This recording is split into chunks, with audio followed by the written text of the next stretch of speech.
Welcome back to Nick in Detail. I'm Nick, and in today's video, we're going to be reviewing the All Blacks and Ireland game, which took place in Auckland last night. In this video, I'll give my thoughts on the game, who was my standout player, and look ahead to what's next for the All Blacks. But without further ado, let's get into today's video. The All Blacks have made it 3 from 3 in the 2026 Nations Championship, and in emphatic style. They have absolutely thrashed Ireland 40 points to 21 to keep themselves top of the Southern Hemisphere side of the Nations Championship. While for Ireland, they dropped their first game in what was a disappointing performance from the visitors. Let's get my thoughts on this game. This was an outstanding performance from the All Blacks. This is the result we've been really crying for the last, I'd say, year and a half. And for me, looking at the All Blacks games over that last couple of years, this for me stands out. I mean, apart from the fact that, of course, the last year result in Auckland against South Africa. But it's really great to see what Dave Rennie's really brought to this team and how it's really all played out. We've seen glimpses, we've seen little bits of hope in those first two games, but this is a game where it really came together, and particularly in that first half, the All Blacks were just outstanding. Absolutely putting pressure on Ireland right from the start. Their aggression, their grit, their determination was all there, and just a beautiful flow of rugby. No mistakes, really,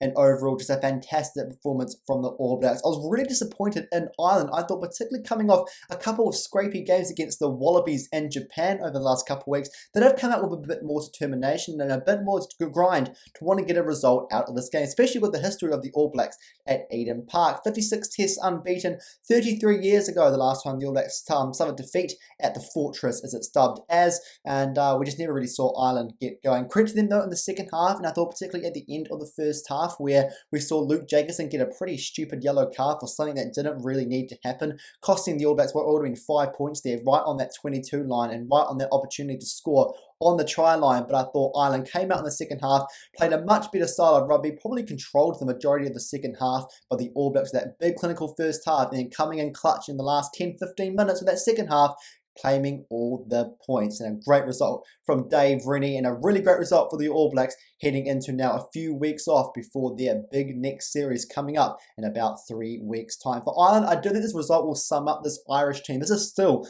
a quality team. We saw glimpses of the quality that young backline can bring. That front row was pretty solid for Ireland too last night. And I thought, like I said before, in that second half, but very much towards the end of the first half, they really started to get into the game, but just a little bit too late for Ireland to really stamp their authority on this match. And for the All Blacks, a really great performance, and something that we've just really been waiting for from an All Blacks team for quite some time.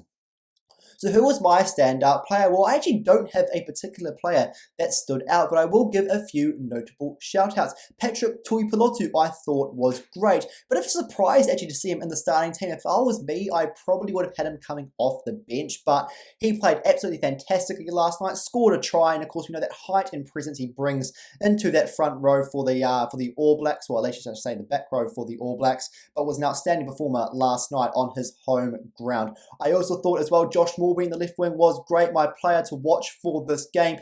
Really brought a lot of energy on that wing, and very much just showed the quality he has been in this year in his Super Rugby. Great showing by Morby, and also for me, probably the one that for me stood out the most out of them lot, Asafo Moore. Brought a lot of physical power and a lot of grit, coming on the bench for Cody Taylor, who went off what looked like to be a hamstring injury.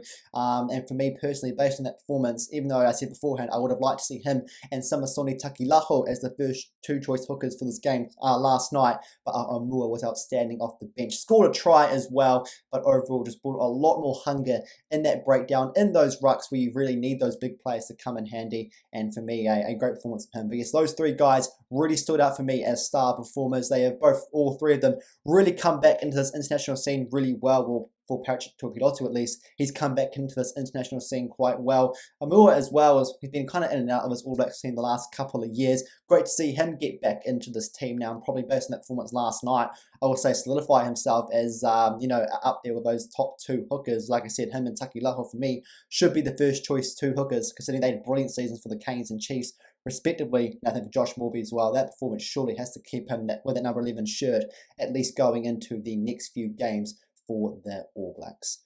So what is next for the All Blacks? Well, arguably speaking, when this was announced, about towards the end of last year, no disrespect to the Nations Championship, great initiative. Everyone knows I love the Nations Championship. This is the one we've probably really been keeping our eyes on, the one we've been building up for, and that is rugby's greatest rivalry, the big tour of South Africa. It will be now an every 2-year occasion. We will see the All Blacks in South Africa rotate tours. So, of course, next 2 years' time, it will be South Africa coming here. But this year, to kick it off, it will be the All Blacks heading to South Africa for about a month and a half, 5 games, 5 test matches against the Springboks, what will be very much a British-Irish Lions sort of tourist sort of vibe, where they'll take on the professional club sides over there in South Africa. But then, of course, instead of a 3-test match, we will usually see the Lions play 3 test matches against the host country. They'll play 5 tests against South Africa. 4 of them will be in South Africa, but they're also taking 1 to Baltimore in America, playing at the NFL Stadium, the Baltimore Ravens ground, for 1 game as well. Of course, a bit of promotion there to try and get Aussie rugby a bit more growth in America, which we've kind of seen over the last couple of years of All Blacks taking their games over there. Of course, more notably played over there last year against Ireland. And I think once again, particularly these 2 teams, number 1 and 2 in the world, what a big opportunity to take another big game of rugby and a big rivalry over to America just to promote the game. So yes, that's what's next for the All Blacks. About 3 weeks' time, they name their squad at the end of the month. The tour kind of starts around towards the end of August. And yes, as I said, there'll be 5 test matches against South Africa, but also they'll play about 6 odd games as well against the professional club teams over there as well. Well, that's going to be for me. Yeah, what a performance from the All Blacks. Yes, they did drop off probably towards the end of the first half, early second half, but don't get me wrong, that determination was there. This is the performance we really needed to see. I felt like this is something we've not seen from an All Blacks team over the last year and a half. I'd probably even say this one tops the South Africa game last year in Auckland. It was just flow, it was just the consistency, it was everything that just clicked well for the All Blacks and very much the result they needed. Now, if they play like that against South Africa, yes, I know it's a big call, but I'm certainly, with that sort of performance, fancying them against South Africa in South Africa. But of course, with South Africa in their own class at the moment, yeah, they'll probably need to really much get their consistency across 80 minutes tidied up if they really want to have a chance of beating South Africa on their home soil. But for me, that's going to be it. And until next time, I'll see you later.